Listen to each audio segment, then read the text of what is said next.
Greed, graft, corruption, they're not just for politics anymore. Welcome to the dark future of food. Austin Frerick is here. I'm James Poulos. Welcome to Zero Hour.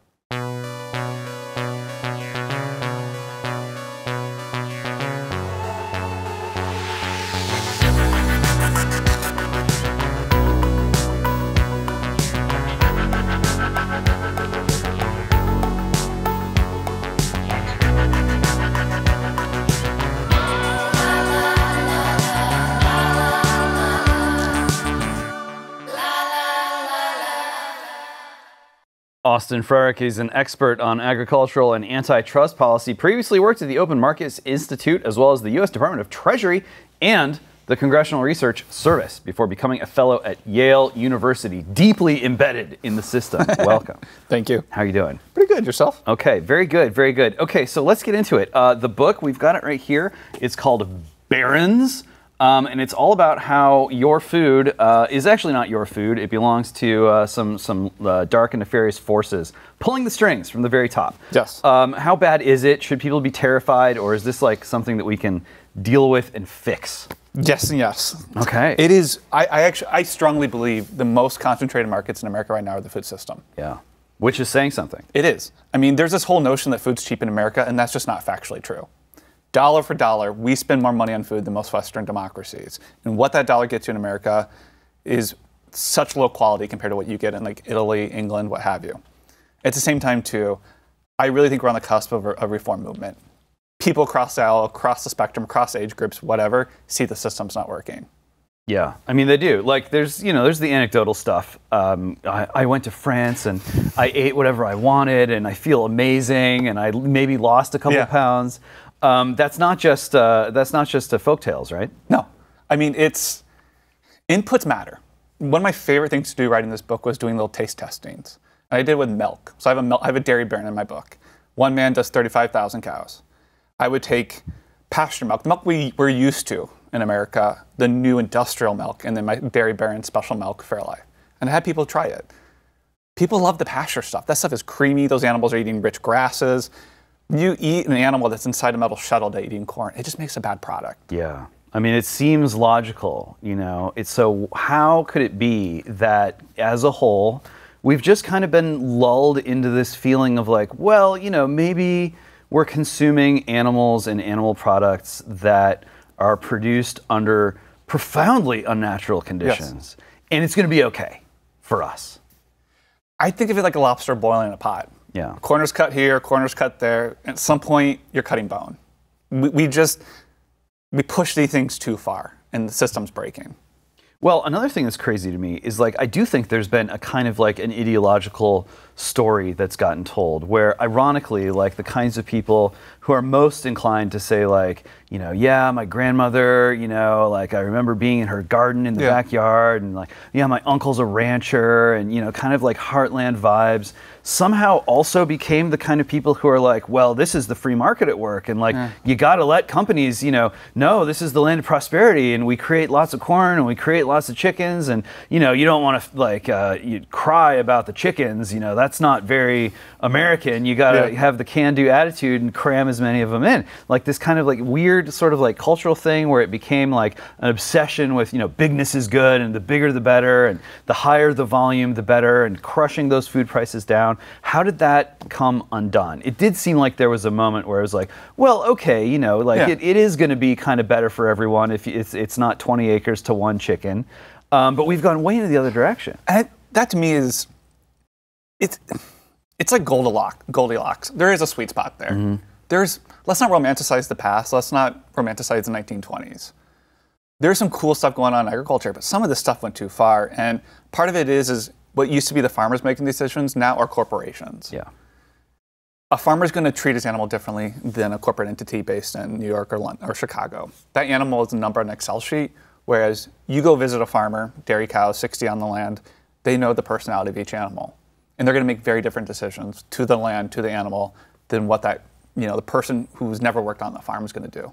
Yeah, I mean, I appreciate the Excel sheet reference. Yes. That's like my little pet peeve right now. Yeah, well, there's this thing that's now sort of referred to as like Excel mindset, and the example is I mean, the one that I'm sort of fondest of is like Martin Shkreli.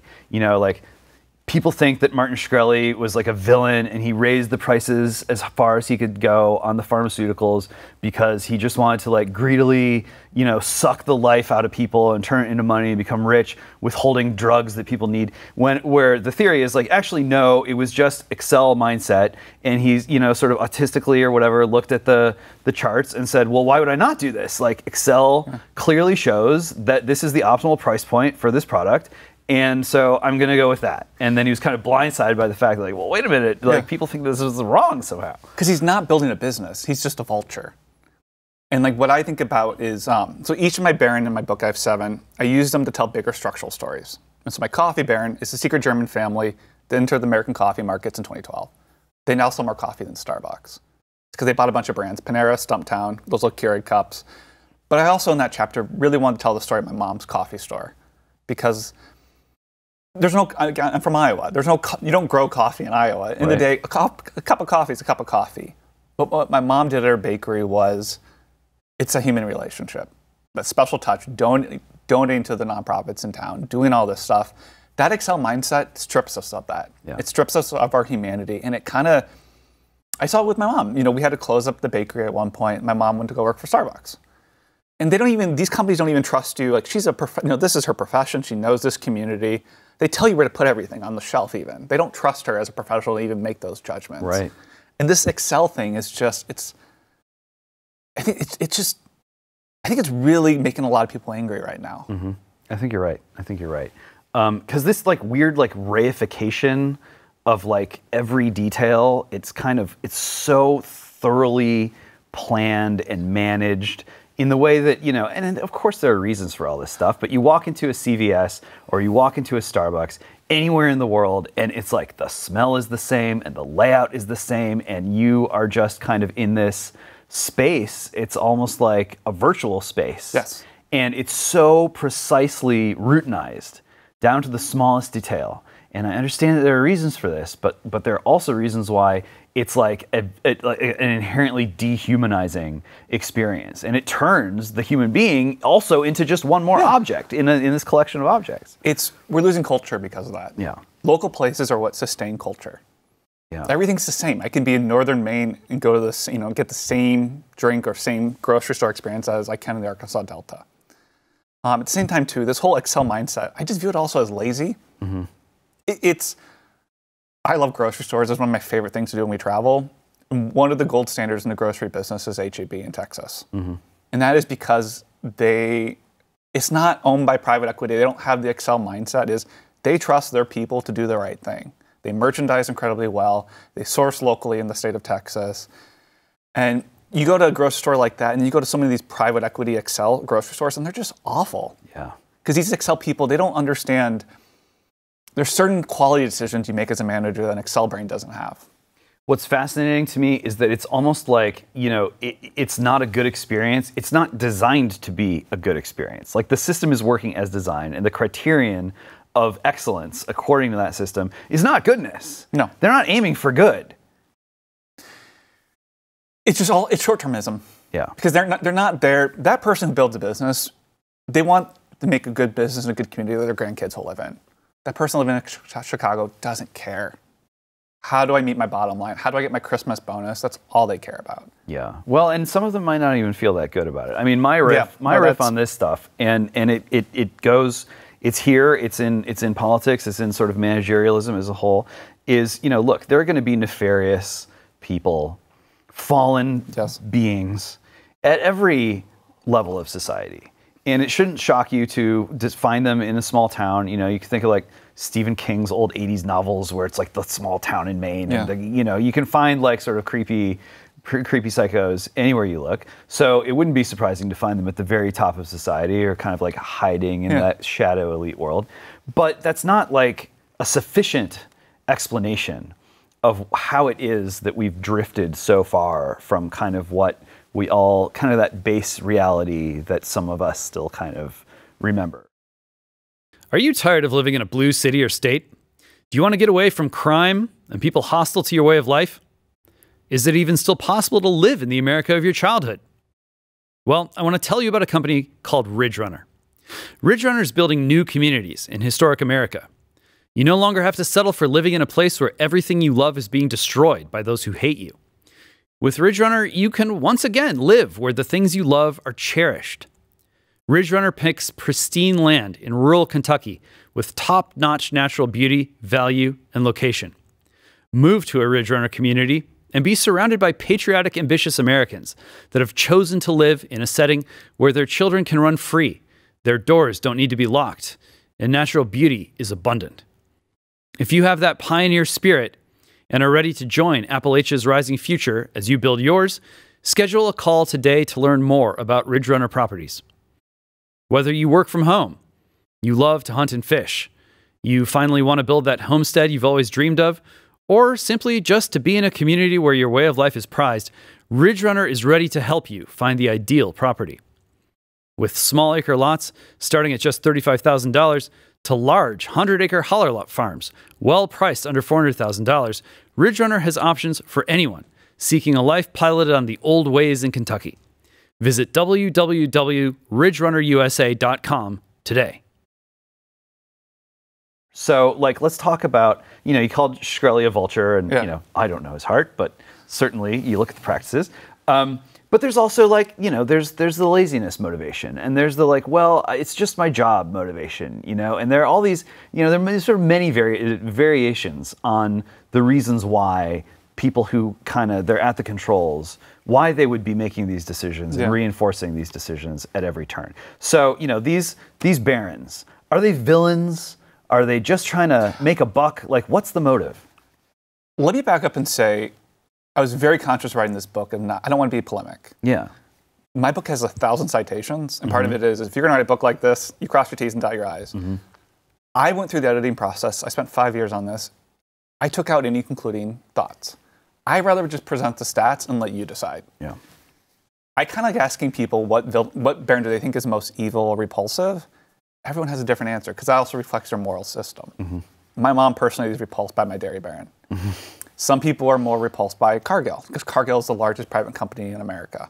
Just because they're so powerful, you just don't know. But it's also most people probably don't even know what a Cargill is. James, it wasn't even my original book idea when I planned this out. And I grew up around Cargill. Played soccer next to a Cargill plant. Was born next to a Cargill plant. Went to church next to a Cargill plant.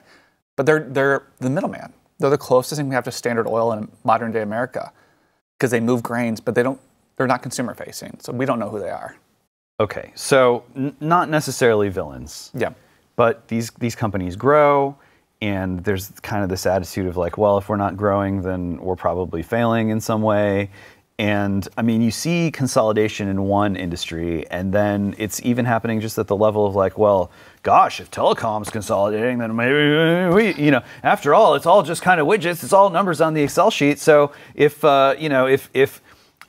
look at it with media and telecom and entertainment and you just vertically integrated companies of any kind, there really is this attitude that all markets are fundamentally the same.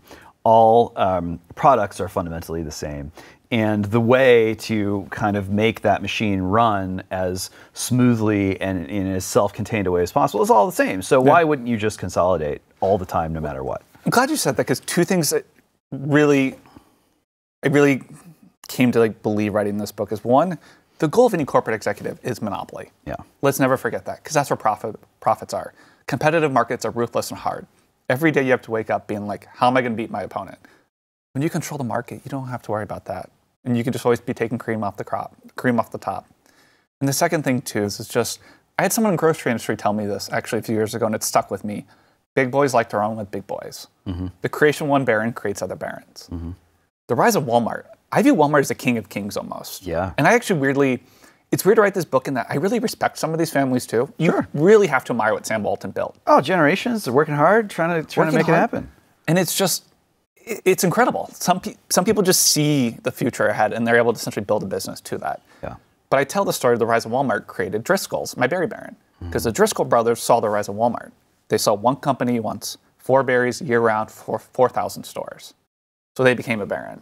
Now it's also part of its bargaining power. When you're going up against a baron that haggled for prices, you got to have some market power, or else they're just going to squash you. Sure. Well, So and then you factor in the federal government, all kinds of incentives there too. where it's like, well, who do you want to deal with when you're figuring out how to layer routines, policies, rules, regulations on top of an industry? You want to deal with as few points of contact, as few touch people as possible. We see that the most in the meatpacking. Yeah. These entrenched players, once they become dominant, they lock it in by capturing government, putting regulations to keep the new market entrants out. So that's why it's really hard for new slaughterhouses to get up and going. I have a slaughtering baron as JBS. They're the world's largest meat packer, the largest we've ever seen. And I would argue they're the closest thing we ever have to a criminal organization in America. I mean, they pled guilty, which is saying a lot. But here's the thing. Meatpacking is like what I know. I didn't even know this until I researched this book because it was lost in the 2020 election news. Yeah. They pled guilty to bribing over 1,800 Brazilian politicians to become a monopoly. Why work with the mafia when you can be the mafia? It's mafioso capitalism. That's something also never forget. There's no free market right now in the food system. The only real free market in the food system is that farmer's market farmer because they don't get $1 farm bill, and they are literally competing against every other stall you see with a smile. Yeah. The farm bill now has so much corporate welfare to these robber barons that it takes money now to be healthy in America because of these structures. Yeah. Well, I mean, look, I try not to be needlessly incendiary, but this is fascism, right? I mean, this is the case for fascism is, well, actually, when you get down to it, the most efficient way of kind of locking in a stable relationship between the public sector and the private sector to keep things humming and have lots of productivity and eliminate sort of risk and be globally competitive is to just kind of centralize everything, get the public sector and the private sector to be able to meet in one room and coordinate all the activity and make sure that the controls are all tight and just create that perpetual motion machine. That's kind of what fascism was trying to do, right? In terms of a political economy. And that's why I just believe we're living in another second Gilded Age. Yeah. There's such a political sweet spot or pinata out there for someone to hit of just tackling these monopolies. We need another Teddy Roosevelt right now. To me, what's really interesting to watch right now is the current Federal Trade Commissioner, Lena Khan. This young woman wrote a paper about breaking up Amazon's monopoly. She's filing those antitrust cases, and she's pulling together the most unique coalition I see right now in D.C., where you have Matt Gaetz praising her in the Wall Street Journal earlier this month, but you have the Chamber of Commerce of the United States not liking her at all. So the politics on this I actually find refreshing because I'm a big believer. Things happen when strange bedfellows come together. Yeah. You have Josh Hawley working with Elizabeth Warren right now in meatpacking. Yeah. No, I mean, I think that's right. And just to make absolutely clear that I'm not endorsing fascism. You look at where fascism came from as a movement, and where it came from is futurism. And if you look at futurism and you're like, okay, what's really going on here? What's under the hood of optimize everything, centralize everything, consolidate everything, make everything as efficiently managed as possible, routinize everything. It's this kind of idea that humanity, our sort of given human being, is just not enough. It's not good enough. It's not gonna get us through the future. It's somehow inadequate. We want to sort of jump out of our skins and create this higher thing. And that is what we're seeing happen now, where it's like, well, food is great, but have you tried fake food? And, farms are great, but have you tried, a sort of robo-farm? Right. It's always just trying to, escape the bounds of nature. And you have to escape humanity if you're going to do that. I just think, to your point, it's best shown in the meatpacking industry because it's what people don't realize is most meat companies now in America are not American. They're not even foreign companies. They're foreign backstate monopolies. Wow. The largest butcher of hogs in America is a Chinese-owned company, Smithfield. They also own the most hogs. They own 1 in 4, 1 in 5. There's no separation between a business and the government in China. Right. And so you have a fascist state dominating our pork industry in America. And then in my slaughtering baron, JBS, they became a monopoly because the government of Brazil wanted their own state monopoly. They gave them cheap credit. I don't want to feel sorry for Tyson's right now, but Tyson's an American-owned company. You can't compete against state-backed monopolies. you're not competing on a level playing field at that point. Yeah, I mean, this is totally insane. So like what percent of the American food industry is basically controlled by foreign governments? Oh man, what's so hard about that question is there's such an illusion of choice. Yeah. My favorite little example is there's actually a peanut butter monopoly. Of course there is. It's because they want to own all the different price points. That Whole Foods consumer wants to think they're buying a different peanut butter than the Dollar General consumer. It's the same peanut butter. Oh, no. So Smucker's has like a 50, 60% market share in peanut butter, but it's always way higher because they tend to do the store brand. And you only know when they do the store brand is when there's recalls on peanuts. So it's like, you don't know. That's the thing is like, even like JBS, my slaughtering baron, they have 40-some brands in America, but the word JBS is on none of them. Totally. So you could be buying right. I mean, this is the real creepiness of it. Is there's this huge void, and at one end, it's like the brand is just as abstract and invisible as it possibly can be, so that no one's ever heard of it. They can't track it. They don't get it. They don't understand that they're buying like the most virtue signal-y peanut butter or just the trashiest peanut butter, and it's the same peanut butter, right? And then at the other end, it's like, well, this is Smucker's, a good old-fashioned American brand. Yeah. And it's just not, or maybe it once was. You get the popcorn, it's like, oh, Orville Redenbacher, he seems like a nice guy, and it's just a fantasy. But that is, to me, when I read this book, so much of my anger is at USDA.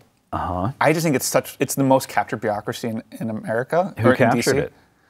Big Ag, Wall Street. It's by every metric. Well, okay, hold on, because are Big Ag and Wall Street the same thing? Yes. Okay, now we're Big Ag is let's define it, because what is Big Ag anymore is they're factories. A lot of these companies are not making food per se. You know what I mean? Most food we eat is like made in a factory, highly processed from corn and soy. The Farm Bill now is designed to overproduce grains at the expense of anything else. Yeah. To make fruit roll-ups as cheap as possible. Right. Yeah, got to farm those fruit roll-ups. But the reason why I mentioned they're made in my hometown, so you always got them free growing up. Like, or here's some free Gushers. Yeah. Which can't believe I thought those were healthy growing up. But the Farm Bill stuff is just so, USDA is, the labelings don't mean anything anymore. And that's so, what is grass-fed beef? A lot of it is secretly coming from Brazilian rainforest. And what really makes me angry is it undermines people doing it right. Is how can... Of which there are some. There are some. There's a lot of... The last family farm really standing in America, in my opinion, are the ranchers. And they're the ones screaming for help right now. Yeah. Because their market is being corporatized. The hog family farm died in my lifetime. Yeah. So the dairy family farm. The cattlemen are the last ones standing. Well, and I'm sure you've been tracking this, but just million-acre fire in Texas and Oklahoma, those ranchers are done. They had to just kill off the cows that survived because there's nothing to eat. Oh, the cattle industry is near an existential crisis right now. Our cattle herd is at 1950s levels. Yeah. And what's happening now is in the store, if there's like one graph I could include is what you're paying for beef keeps going like this in the store, but what the rancher gets is flat. And that's the story of monopoly. And so consumers are changing their protein preferences. That's why chicken's everywhere. Yeah. I mean, even McDonald's is trying to get you to eat chicken, not beef. Yeah. Well, then there's sort of like the impossible meat, non-meat meat. The highly processed soy. Yeah. Well, that seems to not actually be working. No. Just market rejecting. People not interested. There's like two ways to cut it. There's like the cell meat, and then I call it the soybean burger. The soybean one just doesn't taste good. Yeah. And to me, that's at least you can judge something up as much as possible, but consumers will know at the end of the day. Yeah, but at least it's not like a cancer cluster with like fake grill marks on it, right? That's the one. Once I saw that Bloomberg article, how it's basically cancer cells they're using, it's like this category is dead. Right. Also, like the economics of, you can try to do lab stuff, but you'll never do better what Mother Nature can do on land. With the elections coming up, I'm expecting things to get even crazier than they already are, especially when it comes to freedom of speech and how hypocritical the left is when it comes to it. To them, it's okay to chant from the river to the sea, but you calling our border crisis an invasion is a crime. We already know that big tech is doing everything in their power to suppress the truth. They even collude with our government to do so. Need I remind you about Hunter Biden's laptop? You better believe that getting the truth out to you will be even harder than it is now. You see, here at Blaze Media, we saw it all coming, and it's exactly why we exist. Blaze TV and Blaze News is a place where I can speak freely with no repercussions, a place where viewers can be a part of the solution and ensure that they can't cut us off from each other. Consider supporting Blaze Media, where our mission is to set fire to the lies the left wants you to believe. Not only will you get this show, but you'll have access to everything else we do here, from our Blaze Original series to Steve Baker's incredible investigative work, revealing the shocking lies about January 6th. All that and so much more. Go to blazetv.com, subscribe today. And when you do, be sure to use promo code ZEROHour to get $20 off your subscription. That's blazetv.com and use the promo code ZEROHour to get $20 off. Do it today. Let's go back to Big Ag and Wall Street are the same thing. Yeah. That's like really, I think, going to break some people's brains. The thing, that stat that I always love to use is for every dollar you spend at the store, what the farmer gets, it's the lowest level ever recorded in American history. Wow. 13 cents. After the New Deal, World War II, it was like 55 cents. Mm-hmm. Think of what that does to rural America. Mm-hmm. Rural America, where it's producing the most it's ever produced. None of that money's staying there. It's being captured by these other entities. These big ag or these robber baron type entities that dominate these industries are just extracting all the wealth out of these areas. Yeah, okay. So are we talking like private equity? Are we talking like big banks? Like who's got their fingers in the pie? Private equity is a lot of it. These massive multinational corporations. It's a little bit of everything, but there's a lot of murkiness here. Mm-hmm. That's probably my big takeaway. Mm-hmm. It's just, there's a lot of shell companies, so it's really hard to kind of figure out who owns what. Yeah. So financialization and offshoring and just the whole, everything that you see everywhere else. Panama Papers level stuff. Yes. The scary thing too is people talk about robotics and cars and all that. Mm-hmm. Tractors are basically robotics now. Mm-hmm. You go to a farm show, these things cost more than a house and they drive themselves. And they're not going to kill anyone, they'll go into a ditch when they screw up. Right. So that to me is the scary thing, especially for the Midwest, is what's the future of farming in the Midwest? Is it going to be these private equity-owned tractors that just do all this robotic corn production to make more fruit roll-ups? And then we stuff all the animals into these metal sheds? Or do we go a different way? Yeah. Okay. So, zooming out, I mean, this is not a story about how coastal Americans suck. And if you live somewhere where there isn't a beach, then you're in some way like a purer and more noble, pastoral person. This is a story about how ordinary Americans, by the millions, have been systematically made unwell. Mm-hmm. Jobs taken away, food replaced with doof or whatever you want to call it. You see it in the obesity, you see it in the cancer rates. I mean, this is like, genocide is like not a word that you throw around lightly, but we have been watching for 50 plus years the wholesale, intentional degeneration, forced degeneration of an entire population of people. To me, in Iowa is a canary in the coal mine there. Yeah. Iowa should be Italy in North America. The world's best soil. I mean, it's comical how easy it is to grow something in Iowa and how good it tastes. Yet, second highest cancer rate in the country, one of the most obese states. Mm-hmm. That tells you everything. Just how the system has just, it's also weirdly, I kind of think of a family farm as almost like a retirement portfolio. You have different stocks, you have different crops going on. Now the system pushes you to do one or two things. I should also say, I don't want to vilify any farmer doing corn or anything like that right now. Sure. They're doing what they have to do. Being corn-fed used to be like a good thing, right? Well, sorry, that's what my mother-in-law tells me all the time. But it's like the system now is like pushing people in certain ways. And there's just so much, I mean, you got to be very careful here, but there's so much additives to it in food that you just don't know what it's doing to your bodies. Yeah. Because these animals inside these metal sheds are pumped full of growth hormones. Oh, yeah. There's reports the other day Mexico rejected American pork because there are steroids in the pork, and you just don't know what that's doing to you when you eat that. Do you think it's like the sort of like the fear response of the animals is like a real thing that goes into the food, and then you eat it and become like deranged? I don't know what it does to you, but it's whatever it is, it's not good. It's not good. It's just like, here's the thing: it just doesn't make the animal's not happy, and of course, it's like when you eat it, you're not gonna. I'm not a scientist, so I'm always careful here to say this. Logically, you're just like, stuff is good in proportion. When it goes too far, it gets out of whack. I think of Roundup like that. Yeah. Roundup is a low-dose poison used in the Corn Belt for weed control. it got out of control. It got overused, and now there's all these side effects of it. Something simple as, you just don't even see flowers when you drive. I mean, one of my favorite things about driving in Texas is I see flowers next to the highway.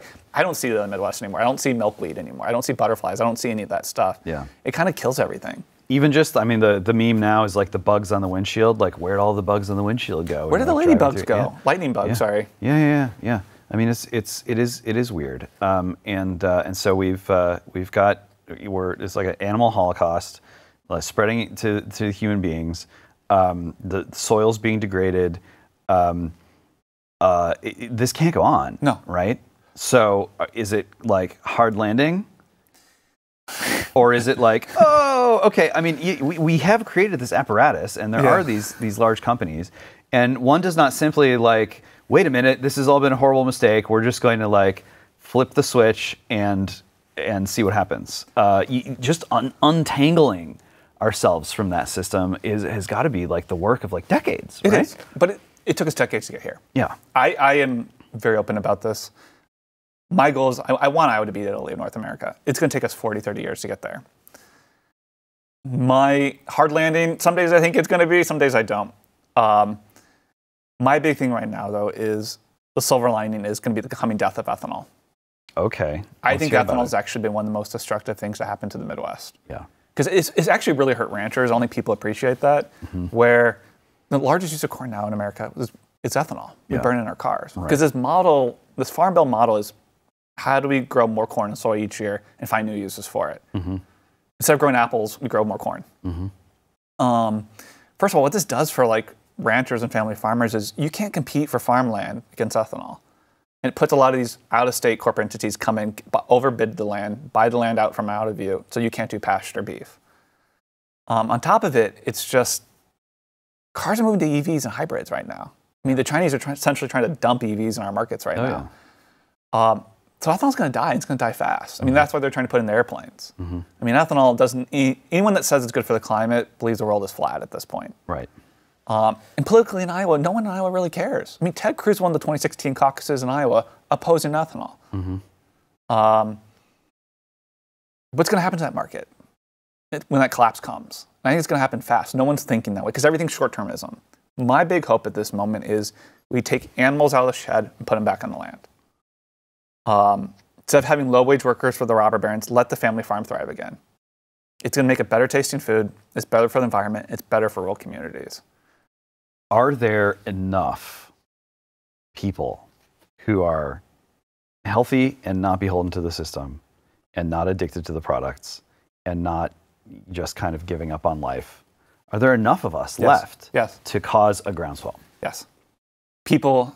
There's two types of people that reached out to me writing this book that I didn't expect. One were people in the industry who are just sick of it. You know what I mean? They grew up on a family farm, but they're, the farm crisis, dad told them to go to college, go do, now they work in some office park, and they're just repulsed by it. Or the other ones are some people just want to live that real life. They want to be their own boss. But the margins are so tight right now. They're making like $30,000 a year, barely getting by. How do we grow them? I think a lot of people, that sense of being your own person, your own independent thing is appealing to a lot of people. Yeah. And there's a pride that's, I think, missing from a lot of work that you have when you grow something. That's what gives me hope is how do we do that? How do we, because it's also, I should say, it's a positive thing. People crave positive right now. That's what I realized in the last few years talking. It's just everyone's like, the world's so dark, robber barons is, I intentionally use the robber baron framework to show we've been here before. Yeah. We've dealt with these giants before, and we ushered in a prosperity era. Can we do the same thing here?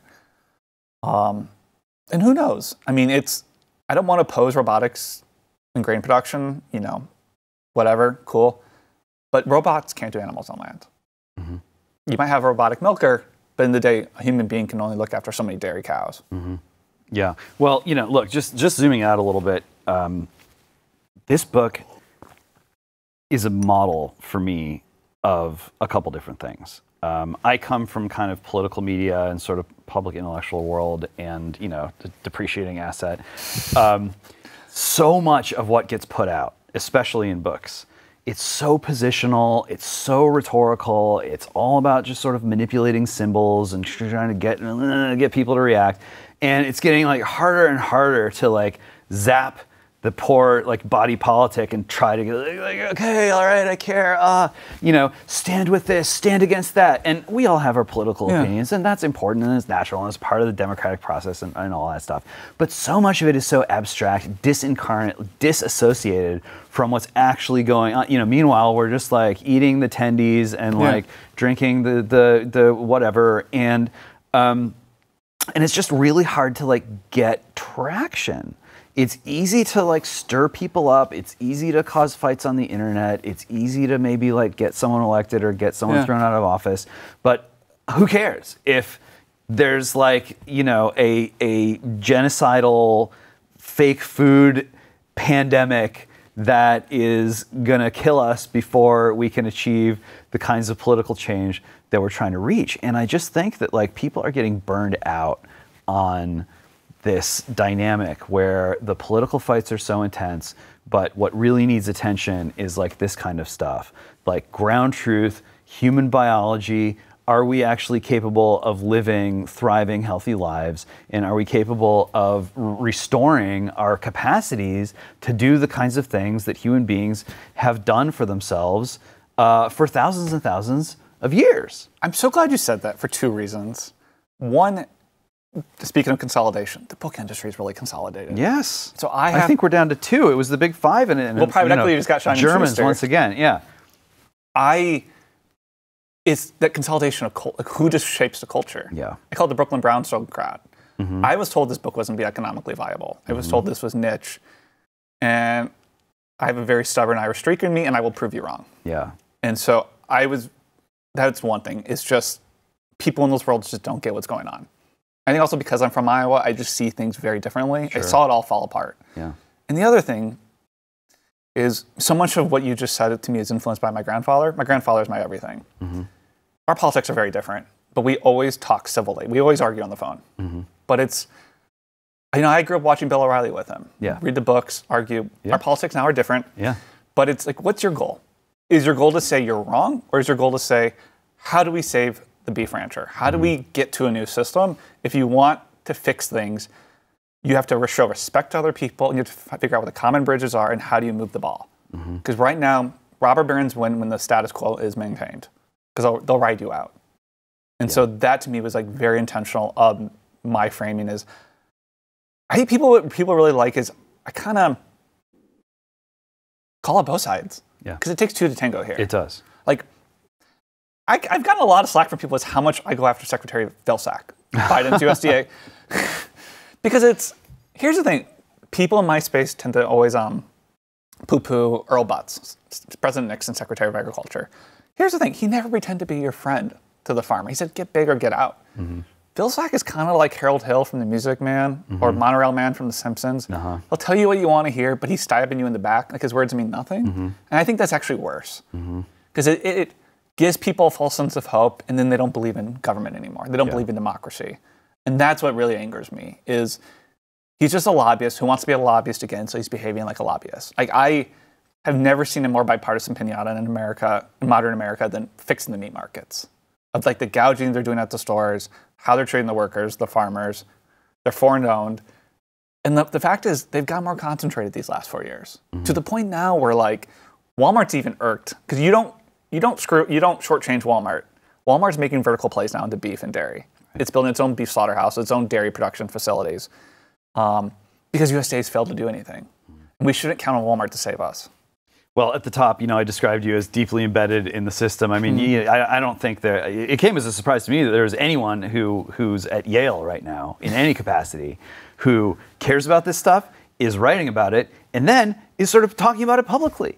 It's, Yale and sort of all this stuff, federal government, USDA, the regime, whatever you want to call it, it's all coded very much like, this is not a problem, we don't talk about it, we're flooring the accelerator on centralization and consolidation.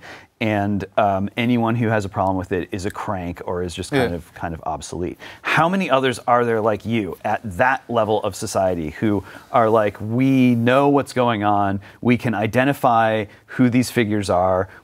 It's not about demonization, it's about just like saying the truth about what's really going on and interested in surfacing this issue and getting some real changes. Funny you say that, because I'm almost known as the guy from Iowa who does the pig stuff. You know what I mean? They almost find it kind of precious. Right. Oh, how cute. Oh, like you're trying to make our fancy food better. Yeah. Also, there's this whole notion of like Iowa's agriculture, what films are to Hollywood. Here's the thing, though. I couldn't do this book at a land grant in the state of Iowa. Yeah. The corporate captures universities mean if you're not on, as we defunded universities, private dollars, this robber baron money filled the void. You're writing stuff like this, you're pushed aside. And people will tell you this privately, they'll never go public about it. My big goal being in these spaces is, here's the thing, there's a lot of people out there who've been studying this for years and know what's wrong. How do I put them in these spaces? I put together these conferences where I have, for example, my favorite paper was the small town dairy man who runs a publication called The Milkweed, Pete Harding. He came out, I had him present a paper at Yale Law School about how one company has an 85% market share of milk on the East Coast. Like, that's wild, 85% market share. Yeah. I didn't need to find some, this man's 70 years old. I mean, the people that actually know these industries the best tend to be the old journalists. They know where the bodies are, they know where things are. How do you find them and get and amplify their voice? You don't need to reinvent the wheel here. People know what's going on in these markets. You just got to do the work to find them and put them in front of people. My favorite person in the beef industry is Bill Bullard. He lives in Montana.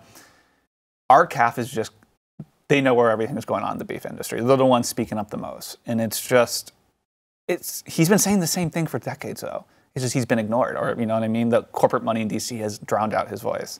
My goal is just to throw him up there. Because I think to your point earlier about how I went to Italy, lost weight, whatever, even the yuppies in America see how broken the system is. Yeah. I mean, when you said that, literally I went on Bloomberg, and that's what they said to me. And it's like, oh, that's a very Upper East Side, New York City thing to say. But it's just, that's what kind of gives me hope. It's everyone's just seeing it's not working. The person buying meat right now in the store in Wichita seeing it's not working. The yuppie going to Italy. It's just, the question is now, what do we do? Yeah, so what do we do? Besides putting animals back on the land. That's my number one. I'm at the point now, and earlier today I was just reading a report from the Cato Institute. We need to junk the Farm Bill. There's no reason. It picks favorites. It's heavily subsidizing that corn, but it's not getting anything to fresh fruit and produce. Why are we doing that? Even my favorite example is actually crop insurance. Crop insurance is not what you think it is. It's not for a rainy day fund. It's insurance for low prices. So 60% of the premium for it is paid by taxpayers. Here's the thing. There's no cap on it. So unbeknownst to most people, Bill Gates owns some of the most farmland in America. So he can get as much crop insurance as he wants to grow corn and soy. Yeah. That is to me, that system is so rotten and broken. Why maintain it? Why not go back to a more free market system in the Farm Bill? Let farmers know what's best for their land. They know let the market kind of show that we should do more carrots here, we should do this. Because also what's been lost in this moment is so much regional production's collapsed. You used to have a lot of your produce in the area used to come from, kind of your greater area. Now everything's coming from one area. So how do we change that? Yeah, I mean, to me, I got my political opinions. I know everyone does. But I also try to just kind of understand what's actually happening. And what I do think is beginning to happen here, maybe starting on the internet and coming a little bit more into real life, because it's drawn people from across the political spectrum or whatever, people who are interested in sort of wellness firsts, the sort of wellness firsters, who are well, it's not that I hate the people making the vaccines. I just want to think through what are we actually doing? It's not that I hate Wall Street. I just want to think through what is actually going on here? What am I doing to myself? What am I putting into myself? How am I thinking about these things? And these kind of issues, to me, this seems to me like the beginning of a real kind of movement, popular movement toward some kind of new purple America. Maybe not the one from the 90s or whatever, but a purple America where the agenda is recalibrated and reconfigured around these kind of ground truth issues about what are we actually doing to ourselves, how unsustainable is it? The answers vary, and how do we get the green shoots growing again? And the other, just to add on to that, is the other big thing I tell people is procurement. Is, and I also think it's good politics. Who doesn't want all beef served in Texas coming from Texas cattlemen doing it right? Why are we serving our kids Brazilian rainforest beef? Right. Keep that money local. It's such a win-win political issue because a lot of school meals are just kind of a joke, At best. At best, and also that could be a solid middle-class job instead of just cooking frozen food all day. Someone could just be a chef for their local school. Man cannot live by 3-foot churros alone. I know. I think they're still doing that, right? They could try. Yeah. And it kills me where it's like, then you get, Michelle Obama or whoever, it's some unelected person has to go out there and say we got to get kids moving again. We got to spend 60 minutes a day outside waving your arms around.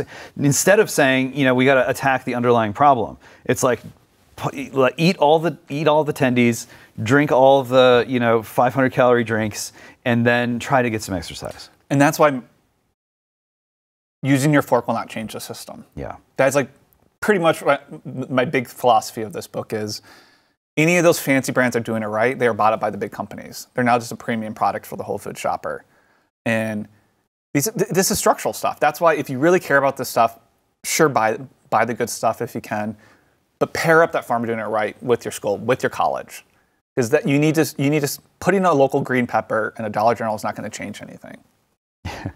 Believe it or not. Yeah, I know, shocking. Because also, you mean we can't just talk about it and make everything better? You can't. It's just people need to understand these are not level playing fields. Yeah. What this farm bill does too is it's shifted our produce system offshore, kind of like your clothing. And when these systems goes offshore, transparency collapses. So it's a known thing that it's child labor using to pick this stuff. They're using chemicals they probably shouldn't use. Consumer Reports just did a massive investigation on use of chemicals and organics. You know what I mean? It's not what it says it is. But that really undermines people doing it right. How you're not competing on price against a berry picked by a 12-year-old. You just can't. You're going to go out of business. It also just makes bad tasting food. I can't say that enough. A berry coming from Argentina is engineered for durability, not for taste. Yeah. Well, we know this, and then you have to pump up the flavors, and you got to I guess I'll drink 2 to 3 alcoholic beverages so that I can just kind of get it to, anything feels good going into my, we know that we're doing this to ourselves. We are. My favorite little example on that is actually orange juice. Most orange juice you have is a year old. Yeah. They put flavor, they basically put it in purgatory, and then when they bring it back to life, it has no flavor. So they put flavor bombs into it. So my hot tip to people is buy unpasteurized orange juice. Yeah. They sell it, it's a little pricier, but it's more sour. Reanimated food. It's really zombie food. It is. And it's turning us into zombies. But who would have thought orange surprise. juice is zombie food? Yeah, I know. Okay, I could go off on this, and we should do a sequel. This is so important. But I do want to end on a little more fun, lighthearted note. Before the show, you were telling me that you like to go around to different fast food or fast casual restaurants and just kind of put your ear to the ground, test the product, see what the vibe is. What are you learning, touring America's fast food restaurants? So part of it is I'm kind of thinking of my next baron. I think about Cisco is a distribution baron. Yeah. You see those trucks going around everywhere. all the time. They're grocery stores for restaurants. They actually come out of Texas. They come out of Houston. So it got me really interested in the restaurant industry because the notion of eating out, even for me growing up, it was a special occasion to go to Applebee's. And now it's very common. So I'm kind of studying the restaurant industry, and part of it is just I want to go see these different restaurants. And I see it playing out now where the 3 big trends I'm seeing is one, I can tell right away when private equity owns a restaurant chain. It just kills it. What's the giveaway? Everything tastes like it's frozen food, where it just feels like they're thawing it out for you. I mean, there's a reason why Red Lobster is about to declare bankruptcy. It's in a free fall. Yeah. So trust your tongue. Trust your tongue. I mean, that's also why on the flip side, Texas Roadhouse is doing insane numbers. They do made from scratch cooking. It's not healthy, but it's good. Yeah. They still make the buns. You see that. My favorite little thing is I read the guy who created his book. He used to run a disco in Kentucky. So he has that kind of, so much of what his experience of building the business was taking lessons from that of There's tons of booths in Texas Roadhouse because Americans love booths. They like different eye levels, so the booths are different eye levels. Even the meat case up front, that's kind of theater to show you that they're doing it. They want you to see them making the bun. Right. At the same time, too, steakhouses are doing blockbuster numbers too now in America because for a lot of couples, that's like a Friday night out. Yeah. Whereas, like, you know what I mean, Village and Perkins is not. And you can also like hack it a little bit where you're like, well, maybe we shouldn't each have a steak and like 3 sides, but we can just like split the 32 ouncer, and it's kind of nice, it's you're not breaking the bank and you're not sort of like staggering out of the restaurant, but it's still that kind of like classier sort of feel. Totally. I mean, that's what I love seeing at the bars when I go to these different places. I just talk to the bartenders. Yeah. What products are moving? What kind of consumers come here? My favorite little one is... And they're like, are you from the USDA? Like, no. Why are you asking these questions? I think people, most of them are professionals, especially at steakhouses. Yeah. So they love seeing people that care. Like, one of my favorite, at a wedding, I sat next to someone who managed an Applebee's, and his number one item was the Oriental salad. It's a fried chicken salad on... But my mom always gets it, and I just thought that was so funny. Yeah. Because that way you think you're being healthy, but you're not. Right.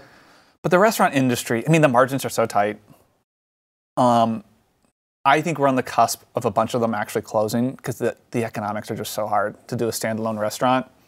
I think you're going to see more fast casuals. Well, they're trying to just automate everything. It's kind of like, pull up. Is it going to work?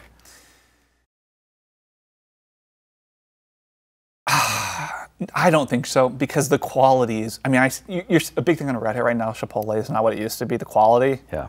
Where they just don't. Despite the ad campaign. Yes. Where it's just like super, ASMR close-ups of like chopping an onion or something. That and like the for a lot of sit-down restaurants, you walk out and you're like, I just spent $50 on food. Yeah. It's not worth it. Yeah, that's its own kind of inflation. Yes. And that's not quantified. That's not being measured or reported. Whereas like, to me, the success of Texas Roadhouse is they were really aggressive on they wanted to maintain high people coming in the door count, so they purposely kept their prices lower than other people. They didn't play that game, that price inflation game. Yeah. But now it just means people are changing their habits. Like there was one CEO I read said, most people only have 3 restaurants they go to. They kind of circle in between the 3. And once you get in, once someone kicks you out of that 3, you no longer go to Red Lobster, but you go to Ruth Chris's. Yeah. That's it's a pattern. Yeah. Yeah, that's fascinating. There's just so much here, and I really appreciate the run through because for a lot of people this is just happening at the level of intuition and like anecdata and me search and like all these things that are like not respected by the experts, but it's so real and it's everywhere you go and it's on your kitchen table and it's at the restaurants and it's at the airport. It's everywhere you go. Trust your gut, and my big thing is who isn't happy after a good meal. Yeah. The system we have now is radical. It is radical that one man has 5 million hogs. Everything we talked about today, what we're trying to do is traditional. That is like my big thing. We've never had a system like this before. Yeah. Austin, Frerick, come back. We'll talk about this some more. Thanks so much. Yeah, thanks again, James. Absolutely. All right, that's all the time we got, at least till next time around. If you're watching on YouTube, give us a like, give us a subscribe, comment below. Let me know, who would you like me to interview? Until next time, this is Zero Hour. I am James Poulos. May God have mercy on us all.